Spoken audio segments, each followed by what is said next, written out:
Hello viewers, আসসালামু আলাইকুম। আপনারা কেমন আছেন? আশা করি ভালোই আছেন। আজকের ভিডিওতে থাকছে সরকারি চাকরিজীবীরা কিভাবে আয়কর রিটার্ন ফিল আপ করে তা আজকে আমি এই ভিডিওতে দেখাবো। আসুন কথা না বাড়িয়ে চলে যাচ্ছি স্ক্রিনে। আমার এই ভিডিওটি যদি আপনাদের বিন্দুমাত্র উপকারে আসে, আপনারা অবশ্যই আমার চ্যানেলটি সাবস্ক্রাইব করবেন এবং লাইক, কমেন্ট, শেয়ার করে অন্যদের শেখার সুযোগ করে দিবেন। Welcome to FM Skill Sharing. Today's topic Government Employee Income Tax Return Filing. সরকারি ব্যক্তির আয়কর রিটার্ন পূরণ। শুরুতে আমরা রেফারেন্স দেখব, এরপর একটি ফাইলের মাধ্যমে গভর্নমেন্ট এমপ্লয়ির ইনকাম ট্যাক্স রিটার্ন কীভাবে পূরণ করতে হয় তা দেখাবো। তো আসুন আমরা রেফারেন্সে চলে যাচ্ছি। SRO নাম্বার 2011 আইন ইনকাম ট্যাক্স 2017, এটাতে বলা আছে, এটা রেফারেন্স দেওয়া আছে। এতে প্রদত্ত ক্ষমতা বলে সরকার অত্র বিভাগের 16, এখানে তারিখটা দেওয়া আছে, এত তারিখে একটি প্রজ্ঞাপন জারি করে SRO নাম্বার 198 2015 রোহিত ক্রমে সরকারি বেতনভুক্ত আদেশভুক্ত কর্মচারীদের সরকার কর্তৃক প্রদত্ত মূল বেতন, উৎসব ভাতা, বোনাস যে নামেই অবহিত হোক না কেন এবং অবসরকালে ল্যাম্পড গ্রান্ট সহ সরকারি বেতন আদেশে উল্লেখিত অন্যান্য ভাতা সুবিধাসমূহ পদেও আয়কর হইতে অব্যাহতি প্রদান করা হইল। অর্থাৎ সরকারি বেতন এবং উৎসব ভাতা, বোনাস এই দুটোই হচ্ছে ট্যাক্সেবল ইনকাম, আর বাকি সব হতে বাকি সব ভাতা বা সুবিধা থেকে তাদেরকে করমুক্ত ঘোষণা করা হয়েছে। আচ্ছা, এখানে চাকরি ও বিমা ও আর্থিক প্রতিষ্ঠান, আচ্ছা এটা সিরিয়ালটা একটু উল্টো পাল্টা হয়েছে, আর এটা শুরু হবে নিচের থেকে। ব্যাখ্যায় এই প্রজ্ঞাপনে সরকারি বেতনভুক্ত আদেশভুক্ত কর্মচারী বলিতে নিম্নবর্ণিত কর্মচারী ব্যক্তিকে বোঝাবে: চাকুরি, সরকারি বেতন ও ভাতাদি। এখানে 15 সালে যে প্রজ্ঞাপন আছে সেটা নির্দেশ অনুযায়ী বলা আছে, এক্ষেত্রে বাংলাদেশ পুলিশ, ব্যাংক, বিমা, আর্থিক প্রতিষ্ঠান, বর্ডার গার্ড, জুডিশিয়াল পার্সন, এছাড়া বিভিন্ন তথ্যাবলী এখানে উল্লেখ করা আছে। এখানে এটা আপনারা পড়ে নেবেন, এখানে দেওয়া আছে এই তথ্যগুলো। যেমন এখানে বলা আছে আইন বিধি ও প্রবিধানের অধীনে কোনো পদে নিয়োজিত ব্যক্তি। এছাড়া ধারা বলা আছে, অন্যান্য রুলগুলো এখানে আলোচনা করা আছে এই রিলেটেড, তো আপনারা এটা পড়ে নেবেন। এখানে মোট কথা গভর্নমেন্ট এমপ্লয়ি যারা আছেন বিভিন্ন প্রতিষ্ঠানভুক্ত এখানে উল্লেখিত, তাদের বেতন এবং ট্যাক্সেবল ইনকাম করযোগ্য। তো আসুন আমরা এখন এটা রিটার্ন ফাইলে কীভাবে ফিল আপ করতে হয় দেখে নেব। আপনার টিন সার্টিফিকেট থেকে আপনি আপনার নাম, ট্যাক্স জোন, ট্যাক্স সার্কেল, পিতার নাম, মাতার নাম, present address, permanent address, tin number এগুলো বসাবেন। আপনার এর পূর্বেও দেখেছেন ইনপুট পেজে আমি নাম বসিয়ে নিলাম করদাতার। এরপর ফাদার নেম, মাদার নেম, যদি কোনো ডিপার্টমেন্টে কাজ করে থাকেন সেই বক্সটিতে বসাবেন। তো এটা আমি মাদার নেম বসিয়ে নিলাম। স্পাউস নেমটা দেওয়া থাকে না, আপনারা বসিয়ে নেবেন। ট্যাক্স সার্কেল, ট্যাক্স জোন এগুলো আমি পূর্বে বসিয়ে রেখেছি। ভিডিওটি যেহেতু লম্বা হয়ে যাবে তাই এটা আমি পূর্বে বসিয়ে নিয়েছি। আচ্ছা, এছাড়া এখানে রেসিডেন্ট রিলেটেড যে তথ্যগুলো আছে এটা আপনারা এই বক্সটিতে হাত দিবেন না, এটা যেভাবে আছে সেভাবেই থাকবে। আর এখানে দেখুন, আপনি যে সিটি কর্পোরেশনে কাজ করেন সেটা ড্রপ ডাউন মেনু থেকে সিলেক্ট করে দিবেন, তার মিনিমাম ট্যাক্সটা এখানে চলে আসবে। আপনি উপরে ড্রপ ডাউন মেনু থেকে সিনিয়র সিটিজেন বা 65 বছরের উপরে হলে এটাতে দিবেন, হ্যান্ডিক্যাপেড মানে প্রতিবন্ধী হলে এখানে, এবং গ্যাজেট ভুক্ত মুক্তিযোদ্ধা হলে, যা প্রত্যেকটার লিমিট এখানে সেট করা আছে। আপনারা শুধু ড্রপ ডাউন মেনু সিলেক্ট করে দিয়ে দিবেন। আর এখানে আরেকটা নতুন ড্রপ ডাউন মেনু আমি করেছি, non government employee, government employee, আমি গভর্নমেন্ট এমপ্লয়ি রেখেছি। এখন স্যালারি সার্টিফিকেট বা আপনার স্বস্ব ডিপার্টমেন্ট থেকে প্রত্যয়নপত্র স্যালারি রিলেটেড এটি নিয়ে, শুধু যাদের স্যালারি ইনকাম, আমি সে এইরকম রিলেটেড একটি ডেমো ফাইল তৈরি করেছি বাংলাদেশ কৃষি ব্যাংকের মিস্টার ওয়াই। এখানে বেতনাদি দেওয়া আছে তার এবং ডিডাকশন সমূহ। তো বেতন আমি বসালাম ওকে, বেতন, বাৎসরিক বেতন, মেডিকেল। যেহেতু আমি শুরুতে বলেছি বেতন এবং উৎসব ভাতা বা বোনাস এখানে করযোগ্য, কিন্তু আমি কেন সবগুলো বসাচ্ছি, এটা আপনাদের প্রাইভেট এবং পাবলিক কোম্পানির একটা ডিফারেন্স বোঝানোর জন্য আমি বসিয়ে দিচ্ছি। আপনারা শুধু আপনাদের বেতন এবং ফেস্টিভ্যাল বোনাসটাই এখানে ইনপুট দিবেন, রিটার্ন অটোমেটিক ফিল আপ হয়ে যাবে, সিগনেচার করে জমা দিয়ে দিবেন। তারপরও আমি এখানে সবগুলো বসাচ্ছি, এটা একটু দেখেন।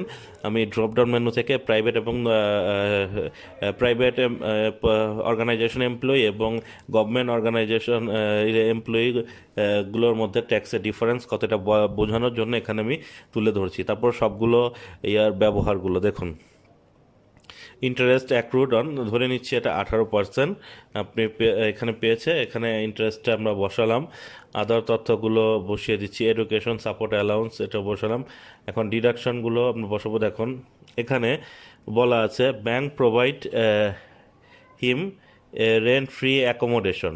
এখানে দেখুন এটা তো যেহেতু, আচ্ছা, এমপ্লয়ের কন্ট্রিবিউশনটা বসানো হয়নি এখানে, না এমপ্লয়ার না, সরি, আদার অ্যালাউন্সে আমি এডুকেশনাল অ্যালাউন্স সাপোর্ট অ্যালাউন্সটা বসিয়ে দিলাম। আচ্ছা, এখানে এগুলি ইনভেস্টমেন্ট রিলেটেড আইটেম। এছাড়া bank provide him rent free accommodation, assign him A car and fuel expense দিয়েছে 6,000 টাকা না 60,000, আচ্ছা এটা একটু পরে বলছি। এখানে দুটো ড্রপ ডাউন মেনু দেওয়া আছে। এই ড্রপ ডাউন মেনুগুলো আপনারা যদি মানে ব্যবহার বিধি উপযোগী হন তাহলে ইয়েস করে দিবেন। এটা মূলত প্রাইভেট কোম্পানি, প্রাইভেট অর্গানাইজেশনের ক্ষেত্রে কাজে দেয়।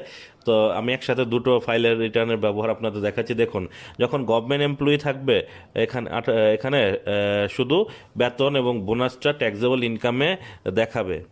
দেখুন 7,91,000 ট্যাক্সেবল ইনকাম। তো ইনভেস্টমেন্ট অ্যালাউন্স বসিয়ে দেখাবো। ইনভেস্টমেন্ট রিলেটেড তথ্য আরও কিছু নিচে দেওয়া আছে। আচ্ছা, এখানে একটু দেখে নেই।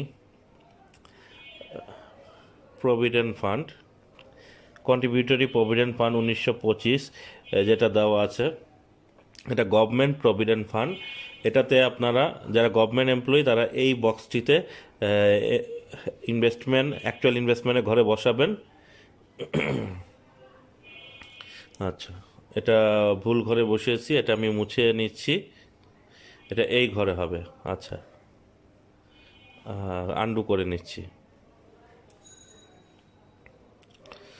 আচ্ছা, এখন লক্ষ্য করুন,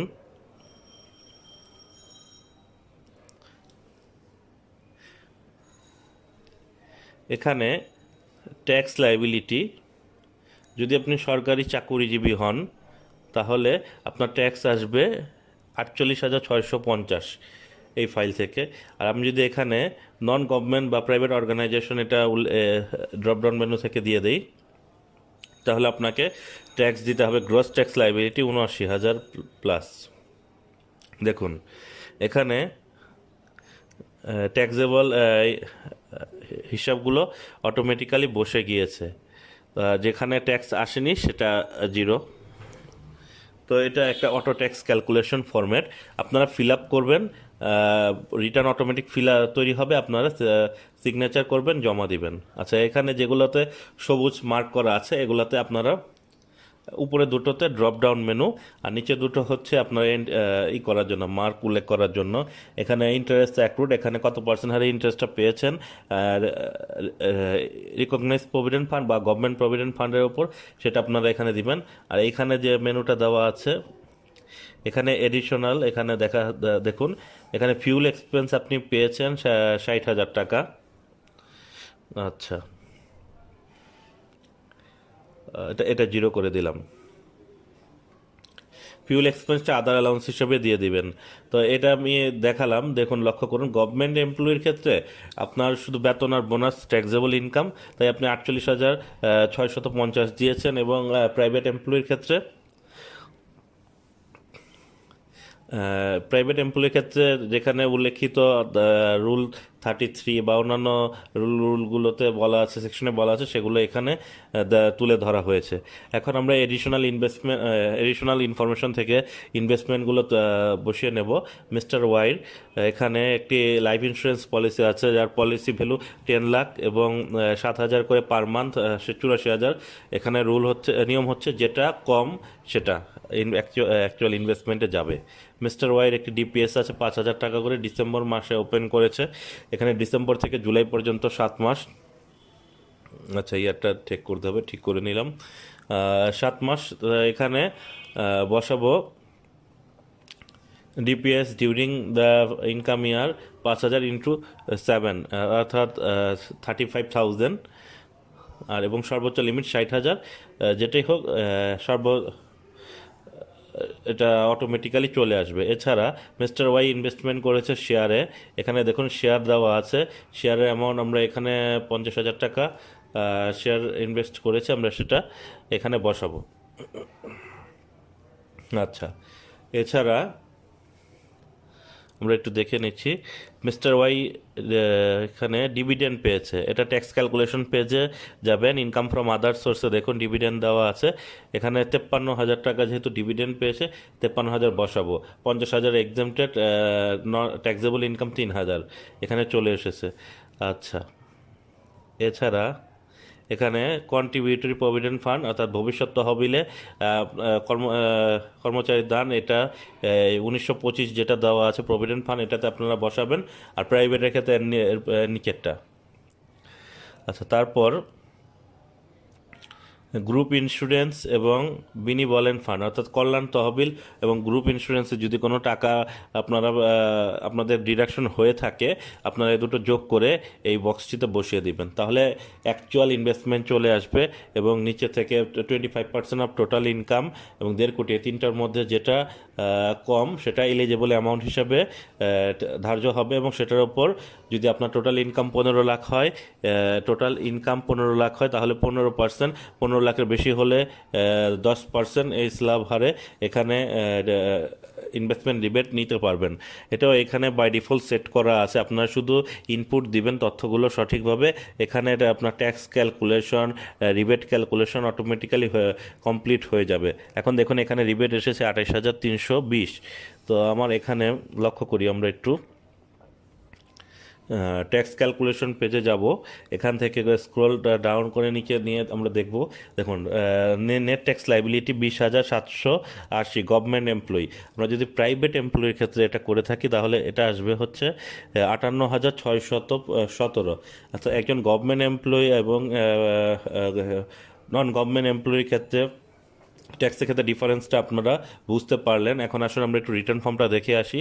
আমরা যেহেতু ইনপুট দিয়েছি, সব তথ্য অটোমেটিক্যালি এখানে চলে এসেছে। রিটার্নের প্রথম পেজে আপনার প্রয়োজনীয় ইনফরমেশন দেওয়া থাকে, দ্বিতীয় পেজে আয়ের বিবরণী এবং ট্যাক্সের হিসাবটা দেওয়া থাকে। এখানে আমার দুটো খাত থেকে ইনকাম জেনারেট হয়েছে তা তুলে ধরা হয়েছে এবং এটা নন গভর্নমেন্ট চলে গিয়েছে। আমরা যেহেতু গভর্নমেন্ট করতেছি, এটা গভর্নমেন্ট এমপ্লয়ি রাখবো। তো এখানে দেখুন ইনকাম কমে গিয়েছে, ইনকাম কমে গভর্নমেন্ট এমপ্লয়ির ক্ষেত্রে যে ইনকাম ট্যাক্সেবল তা চলে এসেছে। এছাড়া gross tax liability, net tax liability এগুলো ক্যালকুলেশন হয়ে এখানে ফিল আপ হয়ে গিয়েছে। আচ্ছা, এখন যদি আপনার স্যালারি এগেনস্টে কোনো কর্তন করে থাকে তা ওই বক্সটিতে বসাবেন, এখানে চলে আসবে। এখন আমি দেখাবো, এখানে ITTNB আপনার ফিল আপ করলে এখানে টিক দিবেন। আমি এখানে এটা দেখাচ্ছি না এখন।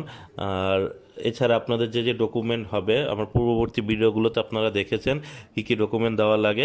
এখানে আমি তারপরে একটু বসিয়ে নিচ্ছি। আপনাদের প্রয়োজনীয় যে ডকুমেন্ট আছে ইনভেস্টমেন্ট রিলেটেড সবগুলোর কপি এটার সাথে রিটার্নের সাথে অ্যাটাচ করে দিবেন। এবং পে অর্ডার দিয়ে থাকলে পে অর্ডারের নাম্বার, অবশ্যই নাম্বার এবং ডেট এখানে উল্লেখ করবেন। নাম্বার এবং ডেট উল্লেখ না করলে অনেক সময় পে অর্ডার রিটার্ন যারা জমা নেয় সেখান থেকে হারিয়ে যেতে পারে। আপনার নাম্বারটা উল্লেখ থাকলে সেখানে এটা তারা খুঁজে পায়। এখানে আপনি সিগনেচার করবেন তৃতীয় পেজে। চতুর্থ পেজে আপনার অ্যাকনলেজমেন্ট রিসিপ্ট, সেটা আপনাকে ফিল আপ করে ফেরত দিবে।